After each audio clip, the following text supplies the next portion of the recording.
شاید آپ نے یہ خبر سنی ہو. آپ کو پتہ ہے کہ ایک اسلامی ریاست ہے جس نے اعلانیہ، اسلامی ریاست ہے جس نے اعلانیہ کہا ہے کہ اس سال ان کے یہاں قربانی نہیں ہوگی، اور ایک قربانی ہوگی جو کہ صرف حاکم وقت کرے گا، ان کا پرائم منسٹر کرے گا، اور it is sufficient for the entire country. یہ کافی ہے پوری قوم کے لیے، اور باقی قوم کا کوئی بھی فرد بھلے وہ افورڈ ہی کیوں نہ کر سکتا ہو، وہ قربانی نہیں کرے گا. اسلامی ریاست، نام پتہ ہے آپ کو؟ اسلامی ریاست آج اس سال مغرب، موروکو،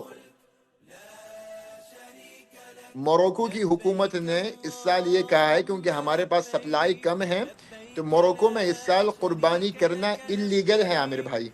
کیوں؟ اچھا کیونکہ حاکم وقت جو ان کا ہے، جو ان کا ابھی جو پرائم منسٹر ہیں یا جو پریزیڈنٹ ہیں، مجھے یاد نہیں ہے کہ کیا ہائیسٹ پوزیشن وہاں پہ کیا ہے، وہ قربانی کر رہا ہے دو. ایک وہ کر رہا ہے اپنی طرف سے، دوسری وہ کر رہا ہے پورے قوم کی طرف سے. اور جو ہے نا وہ المیہ تو یہ ہے کہ میں امریکہ میں بیٹھا ہوں، میرے امریکہ میں جو موروکو کے لوگ ہیں وہ مجھ سے کہہ رہے ہیں کہ حضرت ہمیں تو قربانی کرنے کی ضرورت نہیں ہے کیونکہ ہمارا پرائم منسٹر جو ہے وہ ہماری طرف سے قربانی کر رہا ہے. ریفرنس کیا ہے کہ رسول اللہ صلی اللہ علیہ وسلم نے اپنی زندگی میں دو قربانیاں کی، ایک قربانی اپنی طرف سے کی اور ایک قربانی پوری امت کی طرف سے کی. تو حاکم وقت کو اللہ نے شریعت کے مطابق یہ اجازت دی ہے کہ وہ اپنی قوم کی طرف سے قربانی کر لے، تو پھر قوم کو قربانی کرنے کی ضرورت نہیں ہے. میں نے ان سے یہ سوال پوچھا کہ قوم کی طرف سے وہ قربانی تو کر رہے ہیں، یہ والا جو ایڈیشنل جو جملہ آپ نے کہا ہے کہ پھر قوم کو قربانی کرنے کی ضرورت نہیں ہے، یہ جملہ کہاں سے ایڈ کر لیا آپ نے؟ یہ کس فقہ سے آپ نے استنباط کیا، کس حدیث سے آپ نے استنباط کیا؟ رسول اللہ صلی اللہ علیہ وسلم نے تو غریبوں کی طرف سے ایک نیابت کی تھی نا، غریبوں کی طرف سے قربانی کی تھی.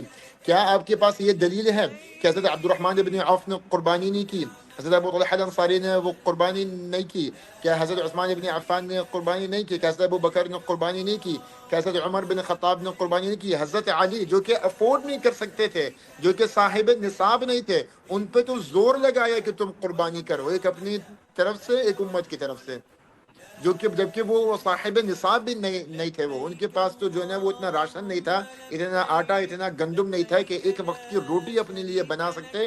ان کے اوپر بھی قربانی تلقین اس کی اور اس کی اہمیت، اس کو سننا مؤکدہ، کیونکہ کچھ مذاہب کے نزدیک قربانی جو ہے نا وہ عامر بھائی سننا مؤکدہ ہے. صرف احناف کے نزدیک قربانی واجب ہے.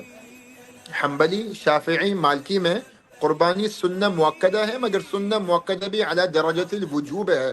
اور اس کی وجوبیت کی جو دو احادیث آتی ہیں ابن ماجہ میں اور ترمذی میں، جہاں پہ رسول اللہ صلی اللہ علیہ وسلم نے کہا کہ جو قربانی کے فضائل بیان کی، اور پھر کہا کہ فطیبوا بها نفسا، اس کی اپنی عادت لگا لو اور ذمہ داری کے ساتھ ہر سال اس کو نبھاؤ.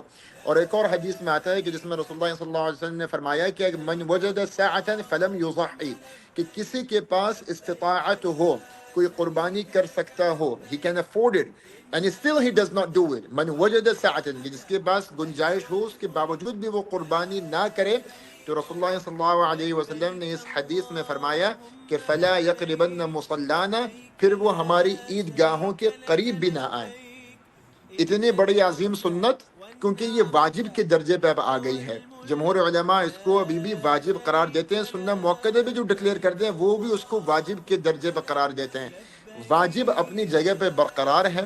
وَفَدَيْنَاهُ بِذِبْحٍ عَظِيمٍ إِنَّا أَعْطَيْنَاكَ الْكَوْثَرَ فَصَلِّ لِرَبِّكَ وَانْحَرْ. قرآن میں بھی آیات موجود ہیں قربانی کے لیے، احادیث مبارکہ بھی موجود ہیں.